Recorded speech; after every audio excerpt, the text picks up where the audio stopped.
देश में जब भी महिलाओं की सुरक्षा की बातचीत होती है तो अलग अलग पहलू पे बातचीत होना शुरू हो जाता है। नियम कानून को दुरुस्त करने की बातचीत होने लगती है। कई अधिकारियों को सस्पेंड करने की बातचीत होने लगती है। फिलहाल राजधानी पटना के गायघाट उत्तर रक्षा गृह का मामला चर्चित बन चुका है, क्योंकि शुरुआती दौर से ही इन खबरों को हम आपके सामने रख रहे हैं कि आखिरकार इन सब मामलों में क्या हो रहा है। समाज कल्याण विभाग ने जब रिपोर्ट जारी किया था तो सबसे पहले हमने सवाल पूछा था कि आखिरकार किस आधार पे समाज कल्याण विभाग ने इन तमाम रिपोर्टों को पड़ोस दिया है। फिलहाल न्यायालय के सामने ये तमाम मामला है। अब न्यायालय खुद संज्ञान ले रही है और कई मामलों को खारिज भी कर दिया है, जिसको पहले ही हमने आपको एक्सप्लेन कर दिया है। ये हमारे साथ कुछ युवा चेहरा हैं जो पुलिस विभाग में बहाली के लिए तैयारी कर रही हैं। हमने सोचा कि इनसे इनका पॉइंट ऑफ व्यू जान ले, क्योंकि किसी भी मामले में जब जन सरोकार की बातचीत होती है कि उनका क्या सोचना है, उनका इन्वॉल्वमेंट इस मामले में कितना है, इसको जानना बेहद ज़रूरी हो जाता है। फिलहाल हम इनसे जानने की कोशिश करेंगे। क्या नाम है आपका? पूजा कुमारी। पूजा, यहाँ क्या कर रही हैं? हम लोग डिफेंस लाइन का तैयारी कर रहे हैं। डिफेंस लाइन का शेल्टर होम, जो गायघाट शेल्टर होम मामला है, आपको इसके बारे में पता है? नहीं, मालूम तो नहीं है, आपके थ्रू पता चला है, लेकिन प्रशासन को इसके लिए एक्शन लेना चाहिए, क्योंकि लड़की का मामला है। हम लोग भी एक लड़की हैं। हाँ, तो इसको नज़दीकी से जाके इसको देखना चाहिए कि मामला है क्या। ठीक है, थोड़ा सा मुझे स्पेस दे दीजिएगा। हाँ, सरकार की गलती है। हमारे देश का पहली बात तो सिस्टम ही खराब है। हमारे देश में आज भी लड़की कहीं भी सुरक्षित नहीं है, और वो लड़की बोल रही है तो उसमें उसका हर तरफ से जांच पड़ताल होना चाहिए। अगर वो लड़की कह रही है तो कहीं ना कहीं कुछ तो कुछ सच्चाई होगा ही ना। और वैसे भी हमारे देश में ये सबसे बड़ा फैक्ट है कि आज भी लड़की बाहर नहीं जा सकती है, क्योंकि उनको मतलब एक हमें कभी भी एक सुरक्षित महसूस ही नहीं होता। अगर अभी जैसे हम लोग अभी बिहार पुलिस का तैयारी कर रहे हैं, कल के दिन हम लोग सेंटर जाएंगे ट्रेनिंग के लिए भी, तो वहाँ भी हमारे माँ पापा को बहुत ही टेंशन रहेगा कि पता नहीं वहाँ सेफ़ है या नहीं, वहाँ का सिस्टम सही है या नहीं।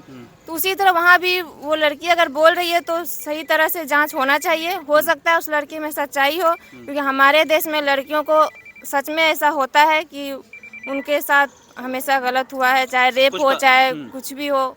देखिए पुष्पा, आप जो बात कह रही हैं वो आउटर पार्ट की बात होगी कि बाहर लड़कियां निकलती हैं तो कहा जाता है कि कई बार लड़कियां दावा करती हैं कि सुरक्षित नहीं है। सरकार से गुहार लगाती हैं कि उनको सुरक्षित किया जाए। अंदर जो लड़कियां रह रही हैं वो सरकार के अंडर में ही हैं, यानी कि सरकार की एक संस्था है जिसके अंदर में रहती हैं, वो सरकार की निगरानी में रहती हैं। फिर भी उन लड़कियों के साथ अगर कुछ गलत हो रहा है, किसकी जिम्मेदारी है ये? तो जिम्मेदारी सरकार की है ना। वो जो सिस्टम बनाए हैं उसको चेक कीजिए ना। जिस जगह हर जगह जहाँ जहाँ पोस्ट पे वो जितने आदमियों को लगाए हैं उस जगह हमेशा जांच पड़ताल होना चाहिए। सरकार सिर्फ कानून बनाता है, सरकार कभी जांच करने के लिए नहीं जाता है। तो हमेशा उसकी जांच होनी चाहिए। हाँ, हमेशा उसका जांच होना चाहिए कि सही है या नहीं है। समाज कल्याण विभाग का काम है कि जांच करना। समाज कल्याण विभाग ने क्लीन चिट दे दिया था कि वहाँ पे शेल्टर होम में कुछ भी गलत नहीं होता है, और हाई कोर्ट ने उस पर संज्ञान लेते हुए कहा कि नहीं, जो रिपोर्ट है उसमें बहुत सारी खामियां हैं। क्या लगता है कि जब अधिकारी जांच करने जाते हैं वही गलत पड़ोस देते हैं? अभी जैसे कि वहाँ का कैमरा भी खराब है, तो वहाँ जब कैमरा खराब ही रखना है तो कैमरा लगाना ही क्यों है? अगर कैमरा लगा रहेगा तो सारा सच्चाई खुद ही सामने आ जाएगा ना। तो ये भी तो सरकार की। हाँ, कौन बोल रहे हैं? हाँ, आजिए इधर आजिए। हाँ, क्या नाम है आपका? रीता कुमारी। क्या है इस मामले पे आपका क्या सोचना है? लड़की मतलब कहीं भी सेफ नहीं है, सेफ्टी देना चाहिए लड़की लोग को। मतलब कहीं भी अकेले बाहर नहीं जा सकती है, उसके साथ फैमिली जाता है कोई एक। हम लोग एग्ज़ाम देने के लिए भी जाते हैं तो अकेले नहीं जा सकते, क्योंकि परिवार वाला सोचता है कि मतलब सेफ नहीं है, बाहर निकलेगी तो कुछ भी हो सकता है। ऐसे ही मतलब बोलती है सब। ये तो सही बात है, ये होता है, हर जगह होता है। कोई लड़की मतलब बोलती है कि ऐसा होता है सही में, मतलब आगे वाले जो है वो ये सब हम लोग के साथ करता है, तो तभी ना कोई लड़की आवाज़ उठाती है। ऐसे मतलब बेफिजूल में तो कोई आवाज़ नहीं उठाएगी। चलिए, तमाम जो लड़कियां हैं ये बिहार पुलिस तैयारी करे में एक करके ना, तमाम जो कुछ लड़कियों से बातचीत करेंगे, तमाम लड़कियों से बातचीत करेंगे तो फिर ज़्यादा वक्त लग जाएगा।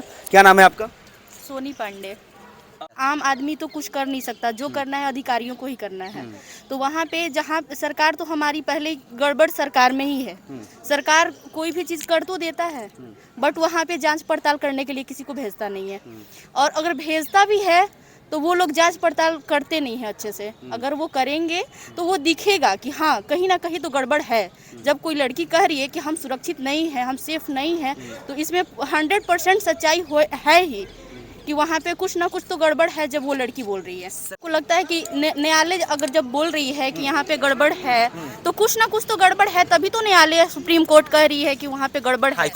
हाई कोर्ट बोल रही है कि वहाँ पे कि गड़बड़ है, तो जाहिर सी बात है वहाँ पे गड़बड़ होगी ही। जब आप बोल रहे हैं कि वहाँ की कैमरा गड़बड़ है, कैमरा खराब है, तो वहाँ पे हर टाइम कुछ ना कुछ दिनों पे उस कैमरा को अच्छे से चालू करना चाहिए, अच्छे कैमरा लगवाना चाहिए सरकार को। या फिर समाज कल्याण विभाग जो बोल रहे हैं आप, उसको हर टाइम उसको जांच करना चाहिए कि क्या यहाँ पे क्या गड़बड़ी है, लड़कियाँ कैसे रह रही हैं, कैसे सेफ हैं या नहीं है। वहाँ जा करके देखना चाहिए, वहाँ पे जांच करवाना चाहिए टाइम टू टाइम। बट ऐसा नहीं होगा तो ये गड़बड़ी होगी ही और ये हमेशा होती रहेंगी। लेकिन यहाँ पे लड़कियाँ अभी सेफ नहीं हैं। जहाँ तक हम लोग देख रहे हैं कहीं पे भी पटना में लड़कियाँ सेफ नहीं हैं। क्या करना चाहिए लड़कियों की सेफ्टी के लिए? करना यही चाहिए कि सरकार को अच्छे से एकदम अपना कानून को सख्त करना चाहिए। हर टाइम टू टाइम उसको जाके देखना चाहिए हर जगह कहाँ लड़कियों के साथ क्या गलत हो रहा है, क्या सही हो रहा है। ये जब सरकार नहीं देखेगी तो आम जनता के देखने से कुछ नहीं होगा। क्या आप देखिए कि हर जगह आप देखिए, यहीं पे भी देखिए, कहीं पे भी देखिए पटना में क्या हर जगह कैमरा लगा हुआ है? कि ये ऐसे हर जगह आप खुद देखिए। आप एक पत्रकार हैं, आप हर जगह देखिए कहाँ यहीं पे कैमरा है, या फिर कहीं पे भी आप चौमुहान पे भी देखिए, चौराहे पे देखिए, कहीं पे भी कैमरा लगे हुए हैं। तो ऐसा नहीं है, जो हो रहा है, जो लोग बोलते हैं वैसा हो नहीं रहा है। सरकार का मनोबल जनता लोग बढ़ा रहे हैं। जाहिर सी बात है कि जनता बढ़ा रहे हैं। सरकार कुछ ना कुछ वादे तो बहुत करती है लेकिन करती कुछ नहीं है। यही अभी भी देखिए, यही पटना में बहुत जगह की रोड बहुत ही अच्छी हैं। अभी हम लोग जहाँ से आते हैं इतने कीचड़ ये हैं वो है। कहने को तो सरकार बहुत कुछ कहती है बट करते कुछ नहीं है। तो इसलिए ना लड़कियाँ सेफ हैं, ना कोई सेफ है यहाँ पे। तो जहाँ की सरकार सही नहीं रहेगी वहाँ पे कोई सेफ्टी नहीं रहेगी। क्या पॉइंट ऑफ व्यू आपके इसके? क्या खबरों को देखती हैं, क्या दिमाग में क्या आता है? दिमाग में यही आता है कि लड़की लोग हमारे बिहार में कहीं पे भी सुरक्षित नहीं है। और लड़की के सुरक्षित के लिए बहुत कुछ सरकार को करना चाहिए सेफ्टी के लिए। हम लोग कहीं जाने के लिए पहले सोचते हैं, घर से बाहर निकलना है तो माँ बाप अधिकतर लड़की लोग को परमिशन नहीं देते हैं कि नहीं जाना है, डिफेंस लाइन में नहीं जाना है। जैसे हम लोग बिहार पुलिस का फिजिकल के लिए आए हैं ट्रेनिंग के लिए, बहुत सारे लोग लड़की लोग का माँ बाप ये ट्रेनिंग करने के लिए अकेडमी में ये नहीं देते कि वहाँ सेफ्टी नहीं है, सही से रहने का नहीं है, कुछ भी हो सकता है, नहीं जाना है।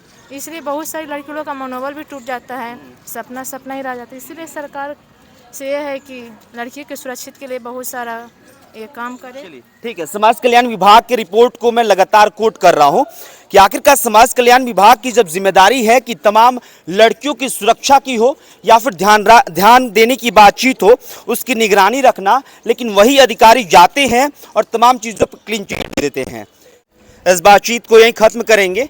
आप अपनी निजी जिंदगी में व्यस्त रहिए, लेकिन तमाम लोगों से अपील मेरी रहती है कि उन तमाम लोगों को इन तमाम चीज़ों में ज़रूर इन्वॉल्व होना चाहिए। चर्चा करना बेहद ज़रूरी है। चर्चा नहीं कीजिएगा तो फिर बहुत ज़्यादा दिक्कतों का सामना करना पड़ेगा। इस बात को कहना थोड़ा ऑड है कि आज कोई और है तो कल कोई और होगा।